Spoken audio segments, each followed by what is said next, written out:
Hello guys, welcome to my YouTube channel Online Tech Hub. The next topic in the lecture series in a C programming language is remaining part of the structure, that is a returning structure from function. आजच्या व्हिडिओमध्ये आपण स्ट्रक्चरचा हा last video असेल structure या टॉपिकचा. आता पण आपण स्ट्रक्चरचे जवळजवळ 4 ते 5 व्हिडिओ अपलोड केलेले आहेत स्ट्रक्चरचे. तर त्याच्यामध्ये ते बेसिक आहे सगळं, आणि हा आजचा जी काही व्हिडिओ असेल हा स्ट्रक्चरच्या लास्ट टॉपिकवरचा असेल. तर बघूयात आपण how to return the structure from function. तर फंक्शनमधून स्ट्रक्चर रिटर्न कसं करायचं ते बघूयात. पाठीमागच्या व्हिडिओमध्ये आपण बघितलं होतं की function how to pass structure as a argument to function. तर या व्हिडिओमध्ये बघणार आहोत आपण की how to return a structure from function. Like variable you can also return a structure from function. ज्या पद्धतीने आपण फंक्शनमधून व्हॅल्यू रिटर्न करतो त्याच पद्धतीने आपण फंक्शनमधून स्ट्रक्चरही रिटर्न करू शकतो. त्यासाठी आपण काय वापरणार, रिटर्न हा कीवर्ड यूज करणार आहोत. ठीक आहे. We can return a structure from a function using the return keyword. To return a structure from a function the return type should be a structure only. त्या फंक्शनचा रिटर्न टाइप काय पाहिजे हो, फंक्शनचा रिटर्न टाइप काय पाहिजे, should be structure only. Generally आपण फंक्शनचा रिटर्न टाइप काय घेतो, वर्ड असेल, इंट, कॅर, फ्लोट, डबल हे घेतो. पण इथं जेव्हा तुम्हाला स्ट्रक्चर रिटर्न करायचे फंक्शन मधून तेव्हा तुम्हाला स्ट्रक्चरचा रिटर्न टाइप काय घ्यावा लागेल, तर स्ट्रक्चर ओनली असेल, स्ट्रक्चरच असेल. ठीक आहे, बघूयात एक्झाम्पल थ्रू लर्न करूयात. तर इथं बघा एक स्टुडंट नावाचं स्ट्रक्चर डिफाईन केलेलं आहे की ज्याच्यामध्ये नेम, एज आणि मार्क्स हे 3 आपण मेंबर घेतलेले आहेत. नेम आहे कॅरेक्टर टाईपचा, एज आहे इंटिजर टाईपचा, मार्क्स आहे फ्लोट टाईपचा. हे काय घेतलं आपण, स्ट्रक्चर डिफाईन करून घेतलेलं आहे. पुढे बघा इथे काय घेतलंय आपण, स्टुडंट गेट डेटा. ठीक आहे, एक फंक्शन घेतलंय. त्यानंतर इथं बघा हे जे काय फंक्शन घेतलंय आपण गेट डेटा, रिटर्न टाइप काय घेतलंय बघा, रिटर्न टाइप काय घेतलंय, स्ट्रक्ट स्टुडंट. ठीक आहे, वर्ड वगैरे घेतलंय का आपण, नाही घेतला. का तर आपल्याला इथून काय रिटर्न करायचं, फंक्शन मधून स्ट्रक्चर रिटर्न करायचं आहे. त्यामुळे त्याचा रिटर्न टाइप काय पाहिजे, स्ट्रक्चरच पाहिजे. Then here we create the structure variable as struct student yes. Using the structure variable yes we take the input from the user as printf enter name scanf %s s dot name.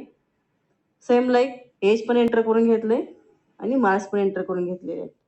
जेव्हा इथं जे enter करून घेतलेले आहेत त्याच्यामध्ये बघा इथून काय पास केले आपण बघा, तर रिटर्न यस केलंय. काय केलंय, रिटर्न यस.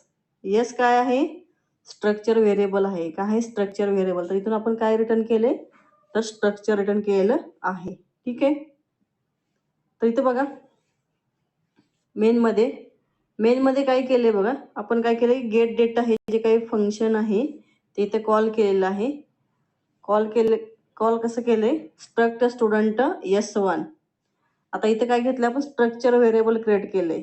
काय केलंय, स्ट्रक्चर व्हेरिएबल घेतलाय S1 आणि त्याला असाइन केलंय काय, तर gate data function.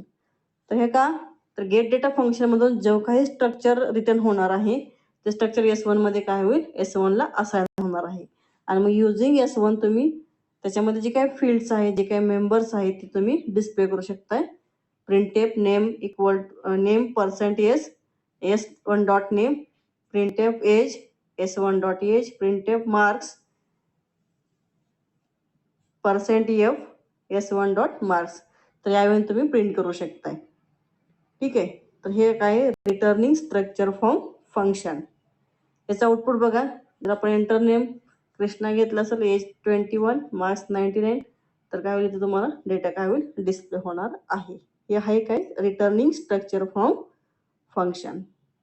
Then next structure मधला एक शेवटचा स्मॉलेस्ट टॉपिक आहे सेल्फ रेफरन्शियल स्ट्रक्चर.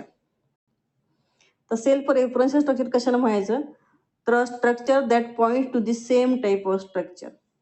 काय म्हणले बघा, असं स्ट्रक्चर की जे पॉइंट करेल, कोणाला पॉइंट करेल, सेम टाईप ऑफ स्ट्रक्चरला, तेव्हा त्या स्ट्रक्चरला काय म्हणणार आहे, सेल्फ रेफरन्शियल स्ट्रक्चर. बघा, self referential structure it contains one or more pointers that ultimately points to the same structure. म्हणजे सेल्फ रेफरन्शियल स्ट्रक्चरमध्ये असे काय त्याचे मेंबर्स असतील की जे मेंबर काय करतील व त्या सेम स्ट्रक्चरच काय करतील, पॉइंट करतील. त्याला म्हणणार मग काय म्हणायचं तर सेल्फ रेफरन्शियल स्ट्रक्चर म्हटलं जाते. त्यानंतर बघा, self referential structure is widely used in dynamic data structures such as trees, link list. तर ट्री, लिंक लिस्ट हे काय तर डेटा स्ट्रक्चरचे एक्झाम्पल आहेत. तर डेटा स्ट्रक्चर म्हणजे काय इन शॉर्टमध्ये, तर डेटाला स्ट्रक्चरिंग करण्याचे काही टेक्निक्स आहेत. म्हणजेच काय तर the way of organising data in a specific manner that is called a data structure. ते कोणते कोणते, फॉर एक्झाम्पल ट्री असेल किंवा लिंक लिस्ट असेल, तर या टेक्निक्समध्ये सेल्फ रेफरन्शियल स्ट्रक्चर हे मोस्टली यूज केलं जाते. ठीक आहे, तर बघूया सेल्फ रेफरन्शियल स्ट्रक्चर डिफाईन कसं करायचं. तर सिंटॅक्स बघा, स्ट्रक्ट नोड. नोड काय आहे, स्ट्रक्चरचं नेम आहे, नोड घेतलंय. इंट डेटा, डेटा मेंबर आहे. कॅर डेटा, आपण काय असेल, डेटा मेंबर असेल किंवा मेंबर असेल. आणि थर्ड जो मेंबर आहे स्ट्रक्चर तो काय आहे, स्ट्रक्ट नोड पॉइंटर लिंक. काय, स्ट्रक्ट नोड पॉइंटर लिंक. याचा अर्थ हा मेंबर काय करतोय हो, तो स्वतःलाच पॉइंट करतोय. काय करतोय, स्वतःलाच पॉइंट करतोय. त्यामुळे ह्या स्ट्रक्चरला काय म्हणतात, सेल्फ रेफरन्शियल स्ट्रक्चर म्हटलं जाते. तर ही आहे काय तर सेल्फ रेफरन्शियल स्ट्रक्चरची कन्सेप्ट. कशाला म्हणणार सेल्फ रेफरन्शियल स्ट्रक्चर, की ज्या स्ट्रक्चरमध्ये असा एखादा मेंबर असेल की तो काय करेल व त्या स्ट्रक्चरला पॉइंट करेल. इन शॉर्ट याला काय म्हणतात, सेल्फ रेफरन्शियल स्ट्रक्चर म्हटलं जाते. ठीक आहे, तर इथं हा बघा सेल्फ रेफरन्शियल स्ट्रक्चर, हा स्ट्रक्चर या युनिट मधला काय तर लास्ट पॉइंट आहे. काय लास्ट पॉइंट होता. तर आतापर्यंत आपण जवळजवळ 20 व्हिडिओज अपलोड केलेले आहेत आपल्या चॅनलवरती सी लँग्वेजच्या रिलेटेड. तर ते 20 व्हिडिओज याच्यामध्ये बऱ्यापैकी सी लँग्वेजच्या कन्सेप्ट तुमच्या क्लिअर केलेला आहेत. जर तुम्ही व्हिडिओ बघितले नसतील तर व्हिडिओ बघून घ्या, नक्की तुमचे कन्सेप्ट क्लिअर होतील. आणि त्याच्यामध्ये काही तुमच्या काही अपडेट असेल किंवा काही मॉडिफिकेशन असेल तर नक्कीच तुम्ही या व्हिडिओला कमेंट करू शकताय. आणि बाकीच्या कुठल्या प्रोग्रामिंग लँग्वेजचे लेक्चर तुम्हाला पाहिजे असतील तर तुम्ही तसं कमेंटमध्ये कमेंट लाईन करू शकता. त्या पद्धतीने तुमचे लेक्चर अवेलेबल करून दिले जातील. लवकरच आपण सी लँग्वेजचे लेक्चर फिनिश करून नेक्स्ट लँग्वेज आपण बघत पायथॉन किंवा जावा ह्या 2 लँग्वेज पैकी आपण एका लँग्वेजचे लेक्चर स्टार्ट करणार आहोत, पायथॉन किंवा जावा. मोस्टली जावाच असेल तरी पण बघूयात. ठीक आहे, थांबूया. थँक्यू.